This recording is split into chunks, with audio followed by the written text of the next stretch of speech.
Today we are going to basically look at all the riffraff. So we've looked at greatest common factors, how to factor those out. We've looked at how to factor trinomials. Now we're going to look at everything else. Okay? A lot of this will be quite similar. There are a couple of things that we need to know that we'll look at. And then hopefully tomorrow what I'd like to do is go through almost like a flowchart or a checklist. Because at the end of the day, you're going to just get a question that says factor. You're not going to question that says, use greatest common factor to factor this polynomial, right? So you have to decide what strategy do I need to use for any particular question when I'm factoring. So we'll talk about that tomorrow, okay? All right, factoring special trinomials, okay? Whenever you factor anything, the first thing that you should ask yourself is there a greatest common factor? And deal with that first. Okay? So that is your first sort of line of defense. If we look at these polynomials here, let's look at the first one. Negative 4t cubed minus 16t squared plus 28t. Is there a greatest common factor amongst those three terms? Yeah.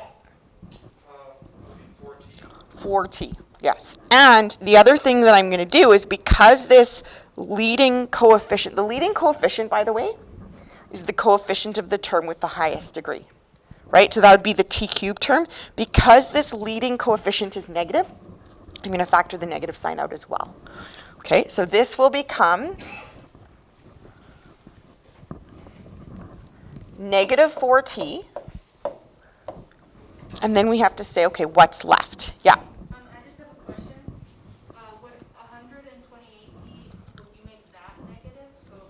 Yeah, exactly. So because we're factoring out a negative sign, basically the signs are all going to change of the terms, right? So this divided by negative 4t is positive t squared. Negative 16t squared divided by negative 4t is positive plus 4t. And then positive 128 divided by 4t is 32. Is that right? Yes, but it's negative 32. Because a positive divided by a negative is a negative. Okay?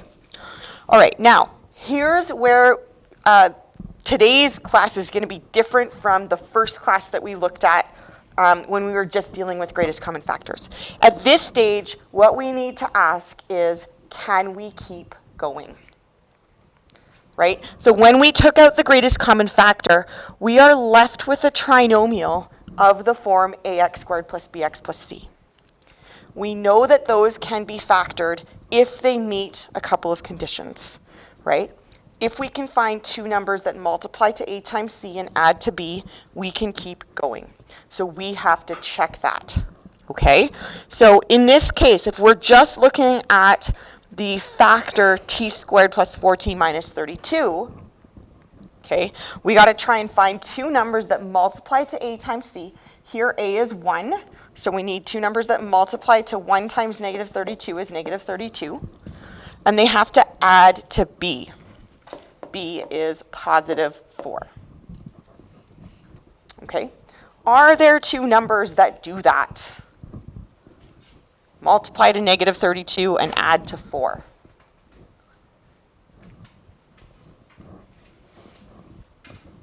Yeah. Yeah, 8 and negative 4. Those work. Do you guys want me in today's class to also model making the exhaustive list? And okay, so let's just, because some people can't see that right away. So remember, always start with this condition. What multiplies to negative 32? So you can have negative 1 times 32 or 1 times negative 32. It's even, so you can do 2, negative 2 times 16, or 2 times negative 16. Okay, 3 doesn't work, 4 works. Negative 4 times 8, or 4 times negative 8. Okay, and in fact, that's the exhaustive list. There's nothing else that will work. And then pick the pair that also add to 8, and in that case, this is this one. Whoops, negative 4 times 8. Okay. Now, at this stage, we either have to do distribution, or sorry, not distribution, decomposition, or we could use the box, or because the a value is 1, what else can we do? Yeah. We could do guess and check too, yes, but when the a value is 1, you can use these two numbers directly in the two binomials. Okay, so I'll come back to that in a minute. Let's maybe use the box method for now. Okay, so if we're using the box method, then I've got t squared here, negative 32 here, and I'm going to use those two numbers to split up that middle term, the t term. So I could go negative 4t plus 8t. Okay? And all together, that still makes 4t. All right, and then what I'm going to do next is I'm going to look at the top row, and I want to figure out what the greatest common factor is between t squared and negative 4t. Yeah, it's t, right. So if I factor out a t, well, t times t is t squared. And t times negative 4 is negative 4t. Okay? And then along here, this t at the top is already the greatest common factor of the left column. So t times t is t squared. T times 8, this has to be an 8, is 8t. Okay? Now what I need to do is put this all together into factored form. Okay, now in factored form, there's actually 3 factors. There's the one that we factored out at the beginning, and now there's these 2 other factors as well. So the completely factored polynomial would be negative 4t times the 2 factors that we just found, which is t minus 4 and t plus 8. Okay, now what I was referring to a couple minutes ago around when the a value, the coefficient of the variable squared term, is 1, you can actually take a shortcut and not have to do this box or decomposition. Find those 2 numbers, and they go directly into the polynomial, or into the factored form, rather, the 2 binomials, right? So it becomes t minus 4, t plus 8. Okay? All right, any questions with that one? Okay, let's look at this one. So here we have, again, a trinomial. We have to start out with all factoring questions with the question, is there a greatest common factor? Yeah. 3. It's 3, exactly. So between 6, x squared, negative 21x, and 9. Well, firstly, there's no variable in all 3 terms, so we know that there's not going to be an x in the greatest common factor. So at this point, we just have to consider the numbers, right? And between 6, 21, and 9, the greatest common factor is 3. When I divide these all by 3, I get 2x squared minus 7x plus 3. Okay, and then again, because what I'm left with is a trinomial of the form ax squared plus bx plus c, I have to check to see if I can keep going. So if this is factorable, I should be able to find 2 numbers that multiply to a times c. In this case, that's 2 times 3 is 6, and add to negative 7, add to b. Okay, are there 2 numbers that will multiply to 6 and add to negative 7? Yeah. Negative 6 and negative 1, that's right. Okay, so the 2 numbers that work are negative 6 and negative 1. Okay, so now we have to keep going. Now because this a value is 2, it's not 1, we can't just do this shortcut like we would have been able to do in the first question. You actually have to keep going and do either decomposition or you could do a box. Okay. Maybe what I'll do this time is I'll do decomposition because I did the box the first time. So what I'm going to do is I'm going to not worry about the 3 for now. I'll put that in my final answer because that is one of the factors. I'm just going to do decomposition on the trinomial. So I'm going to use decomposition essentially is when you decompose the middle term using the two numbers that you found here. So we're going to end up with 2x squared minus 6x minus x, or minus 1x, plus 3. So that's the decomposition step. Yep? In certain situations, do you have to put one of the numbers in a certain order? No, that's a good question. These can go in either order. Yeah. Okay? And in fact, we could try doing it both ways so that you guys can actually see that. Okay?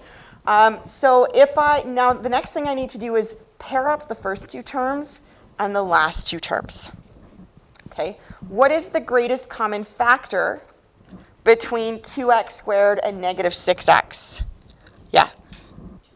2x. So I'm going to pull out a 2x, and I'm left here, 2x squared divided by 2x is x. Negative 6x divided by 2x is minus 3. Okay, now what about these two last terms? What do you think I do there? Yeah. Is the greatest common factor 1? It is, yeah. So the greatest common factor is 1, but because the coefficient of the x is negative, I'm actually going to factor out a negative 1. So I'm going to make this minus 1. Negative 1 times x is negative x. And negative 1 times negative 3. Negative 1 times negative 3 is positive 3. Okay? Now I have this binomial that's a common factor, so I can pull that out as well. And what I'm left with from the first term is 2x, and from the second term is negative 1. Okay? Now remember that the fully factored polynomial actually has a 3 in front of it as well. Yes? Is there ever a case where what's in the brackets wouldn't be a common binomial? Okay, so is there a case where what you see in here is not common to both? So if you were able to find two numbers that multiply to a times c and add to b, it will always work out that this is the same. If it's not, then you've made a mistake somewhere along the way. Often the mistake is in the second piece, not factoring out a negative sign. Okay? Now what I want to show you, because I've had this question quite a bit, is what if I did this in the reverse order, right? So let's say instead I factored 2x squared, and I think I did minus 6x minus x. What if I did it in the reverse order? Minus x minus 6x plus 3. Was it plus 3? Okay, good. Okay, so if you do it in the reverse order, because, you know, it's kind of a half of you will do it one way, half of you will do it the other way. And it really doesn't make a difference. Now the GCF between these two terms is x. So I take out an x, and here I'm left with 2x. Here I'm left with negative 1. Okay? Between the last two terms, the greatest common factor is 3. But because this is minus 6x, I'm going to take out a negative 3. Okay? And then negative 6x divided by negative 3 is 2x. 3 divided by negative 3 is minus 1. Okay? And so you still get a common factor binomial. What actually happens is that you get the other factor, right? So depending on the order that you do it in, here the common binomial factor is 2x minus 1, and then we're left with x minus 3. In the other scenario, when we did it in the reverse order, the common binomial factor was the x minus 3, and we were left with 2x minus 1. But either way you cut it, you'll get the same factored form. Okay? All right. Now there's two more, and then I'm going to get you guys to try some yourself. I don't have a ton of room for this one, so I'm going to just extend my page and do this one at the bottom. I think we'll have room to do D right here. Okay, so this one is, what is it? C? Okay. So C is 72 minus x squared. Okay? Now, is there a greatest common factor amongst these three terms? Yep. It's 1, yeah. Right? There's no greatest common factor. You actually can factor this directly. However, most people find it easiest to factor, firstly, when the terms are in the order ax squared plus bx plus c, right? So I'm actually going to reorder this to make it negative x squared minus x plus 72. Okay, so that's the first thing. And secondly, most people find it easiest to factor when the coefficient a is positive. Right now, it's a negative 1. So what I'm going to do is I'm going to factor out a negative 1, the negative sign. Okay? Now, essentially, if I factor out the negative 1, I'm dividing each term by negative 1, which means inside the brackets, all of the signs change. So this becomes x squared plus x minus 72. And then we can keep going. Now, you don't have, if you factor this without taking out the negative sign, that would be fine. But a lot of people find it easier to deal with a positive coefficient of a. And I know that we're just getting started here with this factoring. So a lot of you guys maybe aren't skipping the step of decomposition or box when the coefficient of a is 1. Like it is here. But the more you practice this, the more you'll be like, oh yeah, the coefficient of a is 1. I don't have to do that part. Once I find my two numbers, I can just plunk them right in, right? And then it gets a lot faster, okay? So in this case, once we factor now, this is a 1. This is also a 1. So we're looking here for two numbers that multiply to 1 times negative 72, which is negative 72, and add to positive 1. Okay, what are the numbers that multiply to negative 72 and add to 1? Yeah. Okay. Without factoring out the x, you can do negative 9 and positive 8. Okay, yeah. So let's come back to that, okay? Because then I can show, some people also may have done that. We'll come back to that, yeah. Yeah, so the two numbers that work are 9 and negative 8. Okay? So if you realize, this is why it's so fast, if you realize that the coefficient of the x squared term is 1, these just become x and x, because x times x makes x squared, and then these two numbers just go directly in. You can skip the rest of it. Plus 9 minus 8.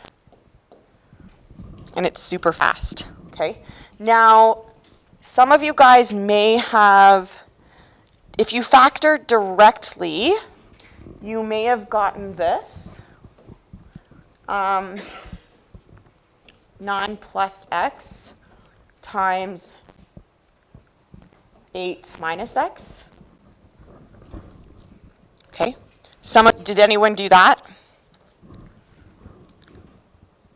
Yeah? Okay. Did you use guess and test? No. You didn't. Okay. How did you do it? I just, instead of, going through all the numbers, Yeah. to the middle, because it's 1, it's gonna be numbers that are 2. Yes. So can I just repeat that? Because that's a really good strategy.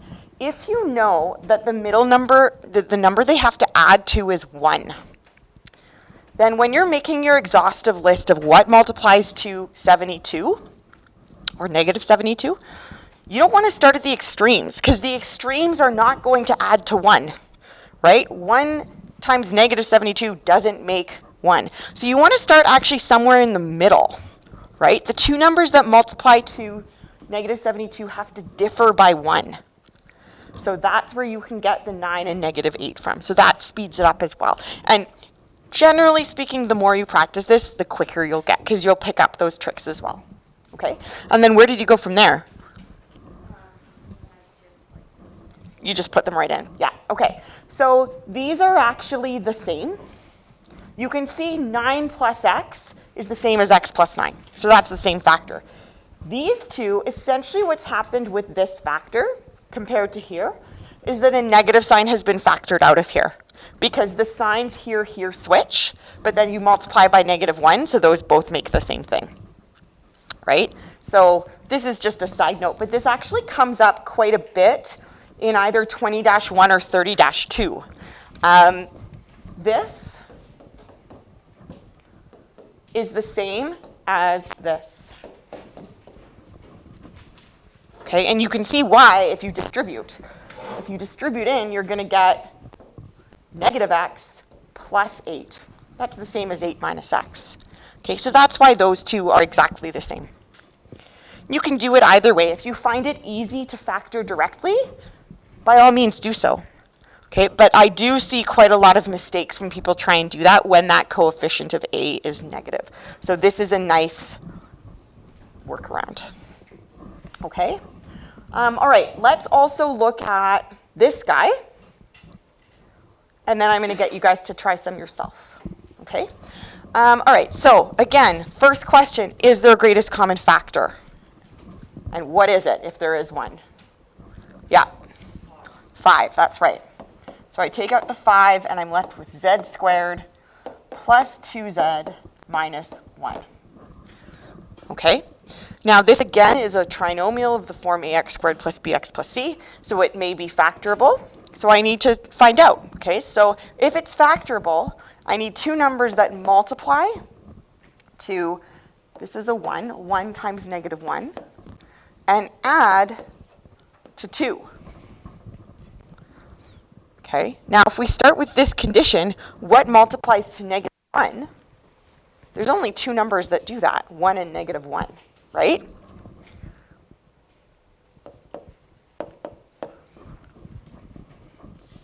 Do those add to 2? They don't, no. What does that mean about this trinomial? Yeah. It's not factorable, exactly. This is fully factored. Okay, because there are no two numbers that meet these two conditions. Okay, so this is, whoops.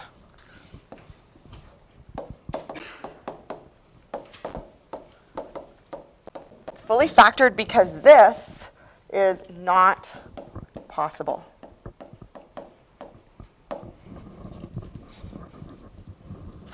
All right. Okay. I want you guys to try a couple of these, and then we'll talk about another type of factoring.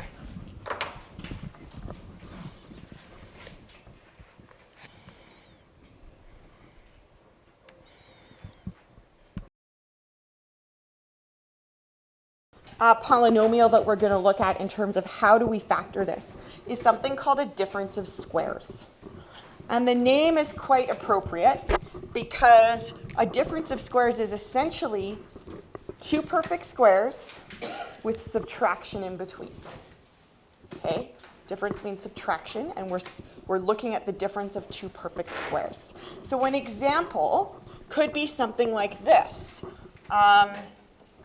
Let's say x squared minus 9. Okay? That is the difference of squares because x squared is x times x. 9 is 3 times 3. There is subtraction in between. Okay? A difference of squares will always only have two terms because you're just looking at the difference between two things. Okay? Now, how do we factor this? Well, we can start by almost turning this into a trinomial, right? So a trinomial is of the form ax squared plus bx plus c, but there's no there's no x term in here. So if I were to turn this into a trinomial and try and factor it the same way,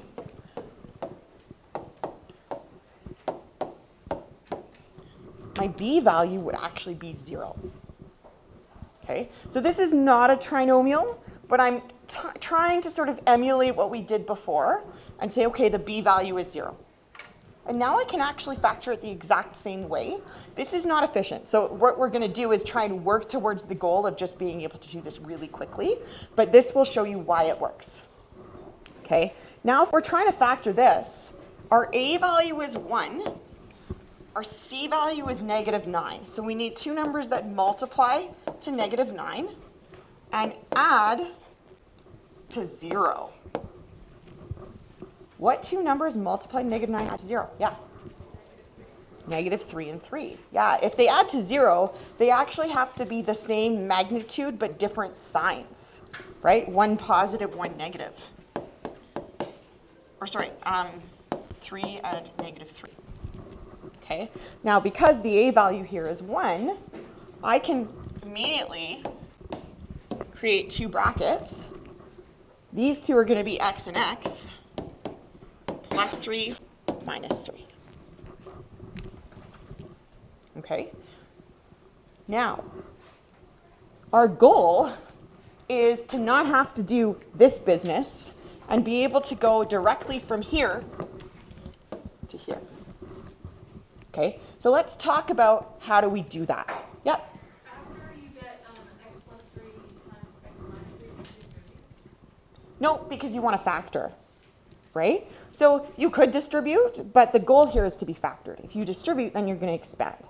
If you do expand, though, right, x times x is x squared. This is going to be negative 3x plus 3x. That makes 0. And then you have 3 times negative 3 is negative 9. Okay?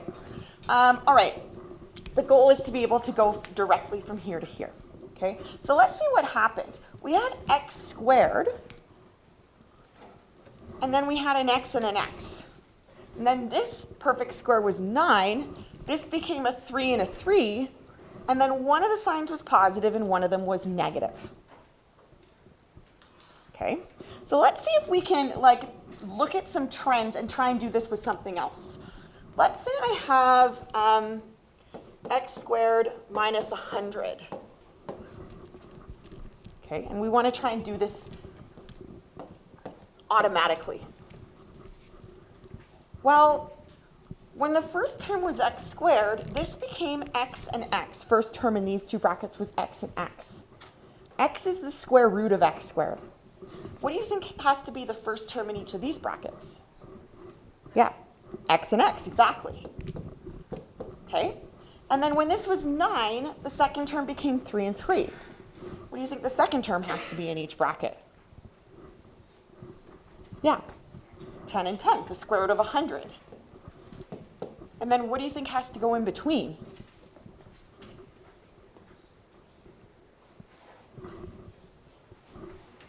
Yeah. Yeah, one of them's positive, one of them's negative. Okay, and that's exactly how it works. Okay, so in general,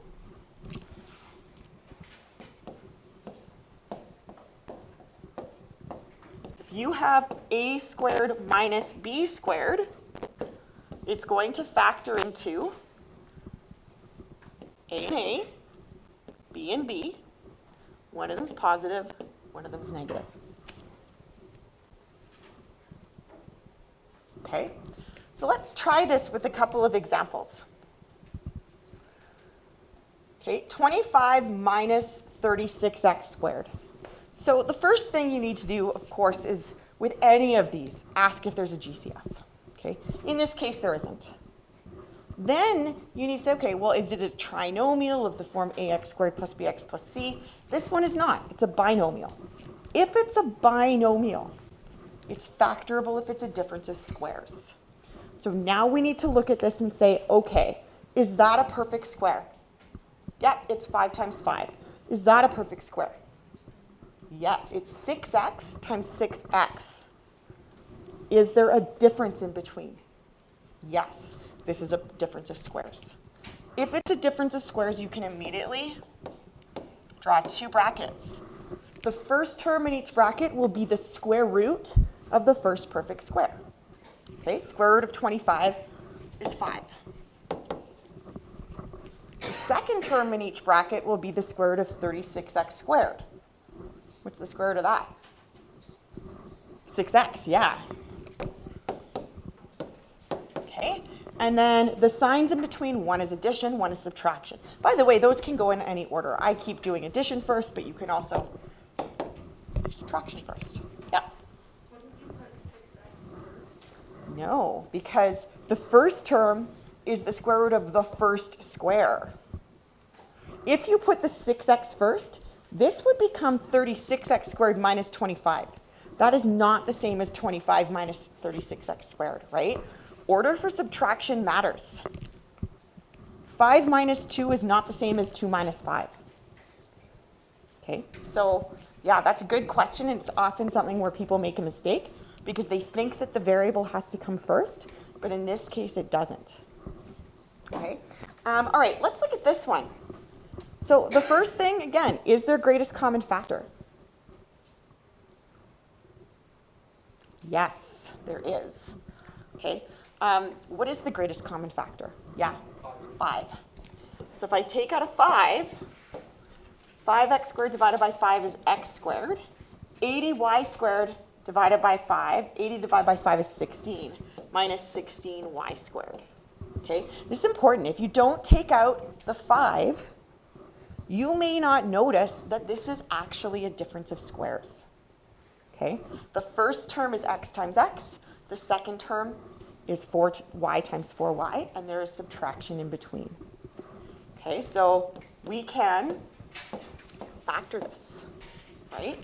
First term is the square root of x squared, which is x. The second term is the square root of 16y squared, which is 4y. And then one of them is addition, one of them is subtraction. Okay. Now, one thing that I want to mention, because a lot of people make this mistake, okay? We love to throw in a sum of squares.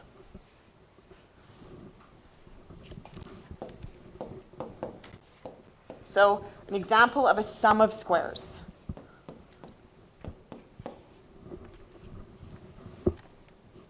Okay, sum of squares. This is not factorable. You cannot factor this.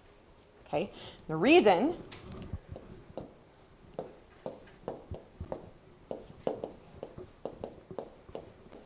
is that this would be like x squared plus 0x plus 9, right? So the b value is 0, just like in the last one. Now we have to find two numbers that multiply to 9 and add to 0. That's impossible. Because if they multiply to 9, they have to have the same sign. If they have the same sign, they're not going to add to 0. So sum of squares, you cannot factor it. If I asked you to factor that, you would say not factorable or fully factored already.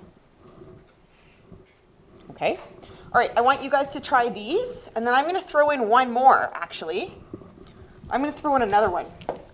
Okay, so let's say we have,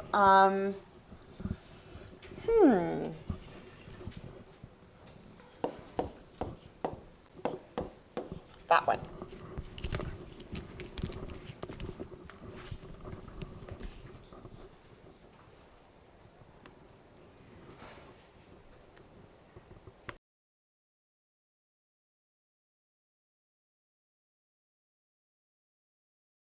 To x to the 4 minus 16, but it's not fully factored yet. Okay, so I want to talk about that. For B, by the way, a lot of people are hesitating there because you maybe haven't checked to see if there's a greatest common factor first. Okay, so that's my hint. For this one, though, is this a difference of squares?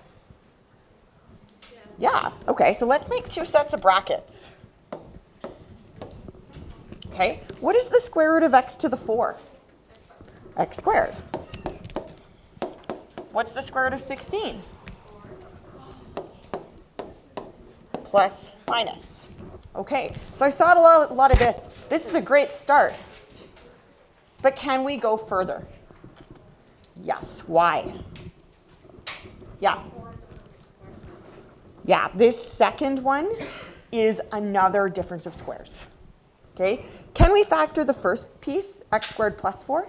No, that's a sum of squares. But this can be broken down even further. Okay, so this is just going to stay as is.